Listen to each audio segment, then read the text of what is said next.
नमस्कार दोस्तों, स्वागत है आपका आपके अपने YouTube चैनल स्टोरी टेलर में। आज जो कहानी आपको सुनाने जा रहा हूँ वो कहानी विनोद की है, जो कि रेलवे में लोको पायलट है। आइए जानते हैं कि कैसे उनका सामना एक ऐसी घटना से हो गया जिसे वो आज तक भुला नहीं पाए हैं।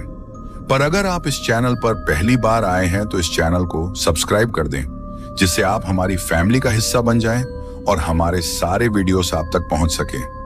और इस वीडियो को भी लाइक कर दें, जिससे हमें मोटिवेशन मिलता है आपके लिए ऐसी ही कहानियां लाने का। तो चलिए सुनते हैं विनोद जी की कहानी उन्हीं की जुबानी।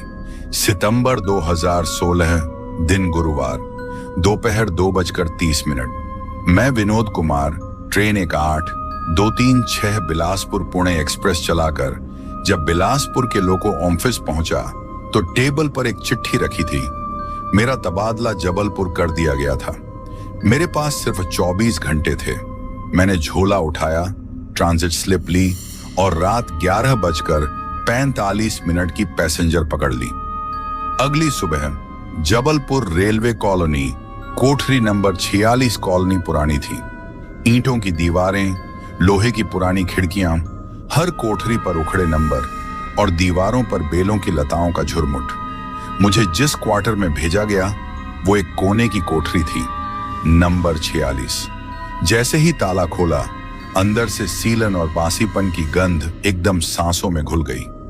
बिजली चालू थी लेकिन बल्ब पीले पड़ चुके थे। कमरे की दीवार पर एक पुराना कैलेंडर लटक रहा था। अप्रैल 2009, यानी पिछले 7 साल से यह कमरा बंद था। बेड की चादरें फटी हुई थीं और एक अलमारी थोड़ी खुली थी। अंदर कुछ औरतों के कपड़े झांक रहे थे। रात का खाना मैं पास के ढाबे से लेकर आया। कॉलोनी लगभग सुनसान थी। 9:45 रात का समय। मैं चारपाई पर लेटा था। नींद आने लगी। 10:30 शाम। अचानक बाहर से खर्र खर्र की आवाज आने लगी, जैसे कोई लकड़ी पर कुछ घसीट रहा हो। मैंने खिड़की के पास जाकर झांका। बाहर सिर्फ एक पुराना पीपल का पेड़ हिल रहा था। मैं जैसे ही मुड़ा, मुझे लगा कोई कमरे के कोने में खड़ा है। मैंने बल्ब की रोशनी में गौर से देखा, कुछ नहीं था। फिर वही आवाज, विनोद। धीमी सी फुसफुसाहट। मैं कांप गया। दरवाजा बंद किया, पंखा बंद, कंबल ओढ़कर सो गया। अगली सुबह नल में पानी नहीं आ रहा था। मैंने बाथरूम का दरवाजा खोला। अंदर बहुत अंधेरा था, लेकिन एक आईना दीवार पर टंगा था। आईने पर धुंध थी। जब मैंने उसे पोंछा तो मैंने खुद को देखा और अपने पीछे एक औरत को, गर्दन टेढ़ी, बाल भीगे, होंठ से खून टपकता हुआ। मैं पलटा, कोई नहीं। आईने पर अब खून से लिखा था, मुझे अकेला क्यों छोड़ दिया। मैं भागकर बाहर आया, पसीने से लथपथ, और तभी देखा कि कॉलोनी का चौकीदार बुजुर्ग रामधारी वहीं बैठा था। रामधारी जी ने धीरे से कहा, तुम कोठरी 46 में रह रहे हो? मैंने कहा, हाँ, कुछ प्रॉब्लम है। वहां क्या? वो बोले, कोठरी में एक औरत रहती थी, सविता। उसका पति एक रेलवे गार्ड था, प्रवीण। बहुत प्यार करती थी उससे, लेकिन एक दिन उसका पति एक और औरत को लेकर वहीं रहने लगा। सविता ने फांसी लगा ली, लेकिन लोग कहते हैं उसने खुदकुशी नहीं की, उसे मार दिया गया था। तब से उसकी आत्मा वहीं रहती है, इंतजार करती है किसी अकेले आदमी का।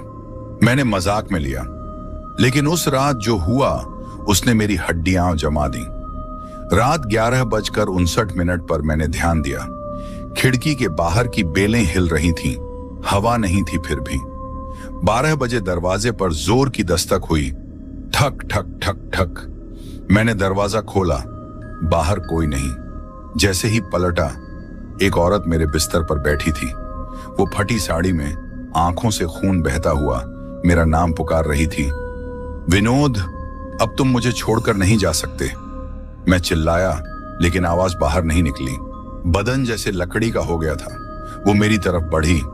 मैंने आंखें बंद की और बेहोश हो गया। सुबह मेरी आंख खुली तो शरीर दर्द से टूट रहा था। पिछली रात की घटनाएं सपना थीं या हकीकत, तय कर पाना मुश्किल था। लेकिन जब मैंने बाथरूम में जाकर आईना देखा, वहां फिर वही लिखा था, मुझे अकेला क्यों छोड़ा। मैंने आईना पोंछ दिया और खुद को समझाया, शायद नींद में भ्रम हो रहा है। लेकिन फिर मेरा ध्यान कमरे की अलमारी पर गया, जो रात में बंद थी, अब थोड़ी खुली थी। मैंने डरते हुए दरवाजा पूरा खोला। अंदर एक पुराना नीला रंग का थैला रखा था। थैले में औरतों के कुछ पुराने कपड़े, एक डायरी और एक रेलवे आईडी कार्ड। नाम पढ़ते ही मेरी सांसें थम गईं। सविता देवी, पत्नी प्रवीण शुक्ला, रेलवे गार्ड। मैंने वो डायरी उठाई। उसके पन्ने पीले पड़ चुके थे, लेकिन एक जगह स्याही अब भी गीली सी थी, जैसे हाल ही में किसी ने लिखा हो, मैं मर रही हूं, मुझे मार दिया गया। वो मेरे कमरे में उस औरत को लाया। मैंने देखा सब कुछ। अब मैं लौटूंगी, मैं रुकूंगी नहीं जब तक कोई मुझे मेरी मुक्ति नहीं दिलाएगा। मैंने डायरी फेंकी और बाहर भागा। मैं रामधारी के पास गया और हाथ जोड़कर बोला, कुछ करो बाबूजी, मैं वहां एक रात और नहीं रह सकता। उन्होंने मुझे एक पते पर भेजा। रेलवे स्टेशन से थोड़ा दूर एक छोटा सा मंदिर, जहां एक तांत्रिक साधक रहते थे, पंडित कन्हैया लाल। मैं दोपहर 3 बजे वहां पहुंचा। एक जर्जर सा बुजुर्ग आदमी, आंखों में चमक और माथे पर राख, मेरी तरफ देखता ही बोला, तेरी परछाई पर कोई और है, तेरे पीछे कोई है जो जीते जी मर गई थी, अब वो तुझ में घर बनाना चाहती है। मैं कांप गया। उपाय है, लेकिन उसका राज जानना होगा। जो उसने सहा उसे जानना होगा, वरना उसकी आत्मा तुझसे जुड़ जाएगी। फिर चाहे तू जहां जाए वो तेरे साथ जाएगी। मैं वापस कोठरी 46 गया। सांझ हो चुकी थी। मैंने खुद को तैयार किया और उस डायरी को फिर से खोला। इस बार आखिरी पन्ने तक पढ़ने का फैसला लिया। पन्नों में लिखा था, प्रवीण अब बदल गया है। रोज रात 11 बजे कोई औरत आती है। मैं किचन में छिप कर देखती हूँ। उसकी आंखें लाल होती हैं और वो हंसती है, जैसे मुझे ताना मार रही हो।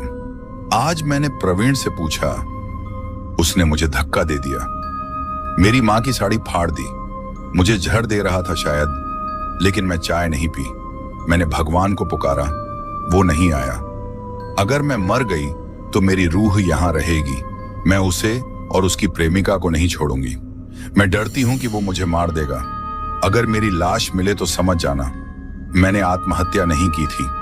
मैंने तुरंत रामधारी से पूछा, क्या सविता की मौत की रिपोर्ट है? रामधारी बोले, रिपोर्ट में फांसी लिखा है, लेकिन कोई जानता है उसकी जीभ बाहर नहीं निकली थी, यानी हत्या। उस रात मैं कोठरी में वापस आया। अंदर कदम रखते ही दरवाजा अपने आप बंद हो गया। धड़ाम! पंखा खुद ब खुद घूमने लगा। चारों बल्ब एक एक करके फूटने लगे। थक थक थक थक। मैंने देखा, आईने में सविता खड़ी थी।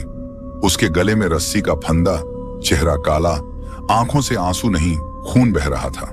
वो बोली, तू मुझे समझा, तूने मेरी पीड़ा जानी, अब तुझे वो करना होगा जो कोई नहीं कर सका। क्या? मैंने कांपते हुए पूछा। उसे सामने लाना होगा जिसने मुझे मारा, जिससे मुझे मुक्ति मिलेगी। पंडित कन्हैया लाल ने एक अनुष्ठान रचाया, प्रेत विवेचन विद्या, जहां आत्मा अपने अपराधी का नाम बताती है और अगर वो इंसान जीवित है तो आत्मा मुक्त हो सकती है। मैंने रेलवे से संपर्क किया। प्रवीण शुक्ला अब भी गार्ड था, लेकिन उसका तबादला कटनी हो गया था। मैंने बहाना बनाकर उसे बुलाया। रेलवे क्वार्टर का पेपर साइन करवाना है। वो रात को आया। अंदर घुसा, चाय पीने लगा। कमरे की खिड़कियां बंद थीं। अंदर एक तांत्रिक चक्र बनाया गया था। लाल सिंदूर, राख, हड्डियों की माला और एक पीतल की कटोरी में गंगा जल। बीच में एक पीली आसन पर पंडित कन्हैया लाल बैठे थे, आंखें बंद। मंत्रों की गूंज कमरे को कंपा रही थी। मैं, विनोद और प्रवीण दोनों कमरे में आमने सामने बैठे थे। प्रवीण घबराया हुआ था, लेकिन जाहिर करने की कोशिश कर रहा था कि वह सामान्य है। पंडित जी ने मंत्र शुरू किए।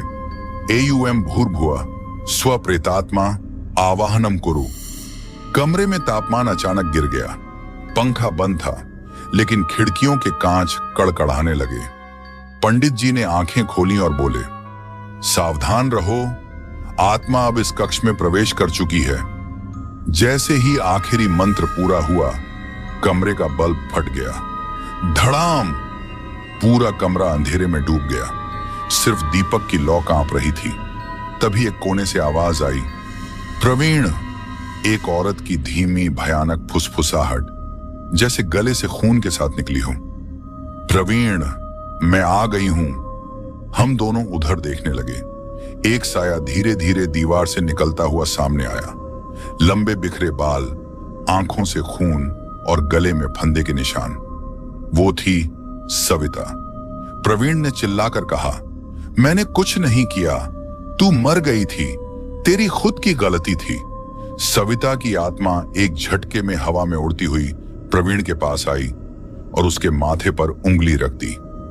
उस उंगली के स्पर्श से प्रवीण की आंखें सफेद हो गईं।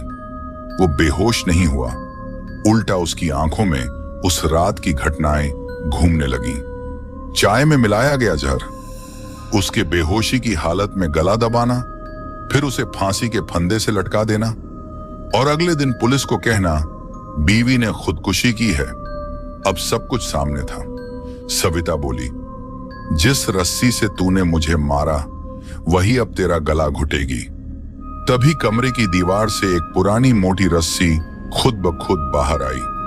वो रस्सी वही थी जिससे सविता को लटकाया गया था। रस्सी हवा में घूमती हुई आई और प्रवीण की गर्दन में लिपट गई। प्रवीण चिल्लाया, बचाओ, विनोद, छोड़ दो, मैं मर जाऊंगा। मैं कांपता रहा, मैं कुछ नहीं कर पा रहा था। मेरा शरीर जैसे जम गया था। रस्सी ने कसना शुरू किया। एक बार, दो बार, तीन बार, छटाक!